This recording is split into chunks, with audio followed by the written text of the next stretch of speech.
നമസ്കാരം, സിറ്റി ന്യൂസിലേക്ക് സ്വാഗതം. കേരള തീരത്തെ കപ്പലപകടം. കടലിൽ വീണ കണ്ടെയ്നറുകൾ വീണ്ടെടുക്കാൻ ശ്രമം നടക്കുന്നതായി Azhikkal port officer captain Arunkumar P K.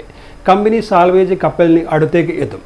കടലിൽ വെച്ച് തന്നെ കണ്ടെയ്നറുകൾ എടുക്കാൻ കഴിഞ്ഞേക്കുമെന്ന പ്രതീക്ഷയും അദ്ദേഹം പങ്കുവച്ചു. എന്നാൽ കടലിൽ വീണ കണ്ടെയ്നറുകൾ തെക്ക് കിഴക്കൻ മേഖലയിലേക്ക് ഒഴുകിയെത്താൻ സാധ്യതയുള്ളതായും തൃശൂർ, എറണാകുളം ജില്ലയുടെ തീരങ്ങളിലാണ് കൂടുതൽ സാധ്യതയെന്നും പോർട്ട് ഓഫീസർ പറഞ്ഞു. രക്ഷാപ്രവർത്തനങ്ങൾ അവലോകനം ചെയ്യാൻ ഇന്ന് വിവിധ ടീമുകളുടെ സംയുക്ത യോഗവും വിളിച്ചു ചേർത്തിട്ടുണ്ട്.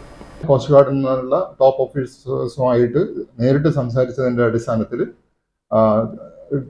തീ കണ്ടിന്യൂ ആണ്. അവിടെ കപ്പലിലെ തീ അണക്കാൻ പറ്റിയിട്ടില്ല.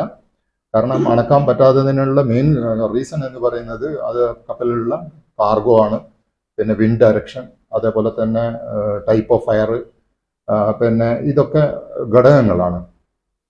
അപ്പോൾ ഇന്ന് രാവിലെ 6:30 കൊച്ചിയിൽ നിന്നും കമ്പനിയുടെ സാൽവേജ് ടീം പ്രത്യേക ടഗിൽ കപ്പലിൻ്റെ പുറപ്പെടുമെന്നുള്ള അറിയിപ്പ് എനിക്ക് ഇന്നലെ മോർണിംഗിൽ കിട്ടിയിട്ടുണ്ട്. ഇന്നലെ നൈറ്റിൽ കിട്ടിയിട്ടുണ്ട്. കോസ്റ്റ് ഗാർഡിൻ്റെ ടോപ്പ് ഓഫീസേഴ്സ് എന്നാണ് കിട്ടിയിരിക്കുന്നത്. അപ്പം സാൽവേജ് ടീം ഇന്ന് ഡിപ്ലോ ആകും.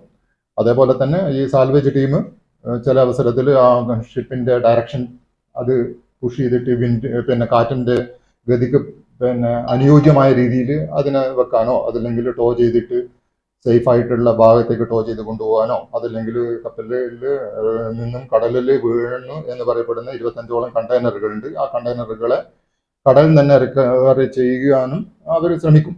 അപ്പം കോസ്റ്റ് ഗാർഡിൻ്റെ അഡ്വൈസ് എന്താണെന്ന് വെച്ചാൽ ഈ കണ്ടെയ്നറുകൾ കടലിൽ നിന്ന് തന്നെ റിക്കവറി ചെയ്താൽ നമ്മളുടെ തീരപ്രദേശത്ത് ഉണ്ടാകുന്ന മലിനീകരണം ഒരു അളവ് വരെ ഇല്ലാതാക്കാൻ പറ്റും. അപ്പം നമ്മൾ നേരിട്ട് സംസാരിച്ചതിൻ്റെ അടിസ്ഥാനത്തിൽ ഏകദേശം 1.2 തൊട്ട് 1.4 നോട്ട്സ് കറണ്ടാണ് സൗത്ത് ഈസ്റ്റേർലി ഡയറക്ഷൻ. മലയാളത്തിൽ പറയുകയാണെങ്കിൽ എന്ന് പറഞ്ഞാൽ നമ്മൾ ഈ തെക്ക് കിഴക്കൻ ദിശയിലേക്കാണ് കടലിലുള്ള കറണ്ട് ഒഴുകുന്നത്.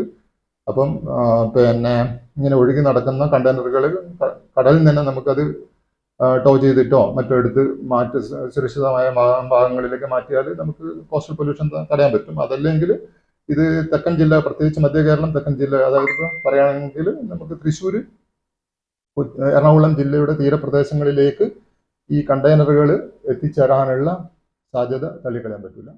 കൂടുതൽ വാർത്തകൾ അറിയാൻ സിറ്റി ചാനൽ വാട്സ്ആപ്പ് ഗ്രൂപ്പിൽ ജോയിൻ ചെയ്യുക. ഒപ്പം യൂട്യൂബ് ചാനൽ സന്ദർശിക്കുക. വാർത്തയുടെ അവസാനിക്കുന്നില്ല. മറ്റൊരു വാർത്തയുമായി വീണ്ടും കാണാം. നമസ്കാരം.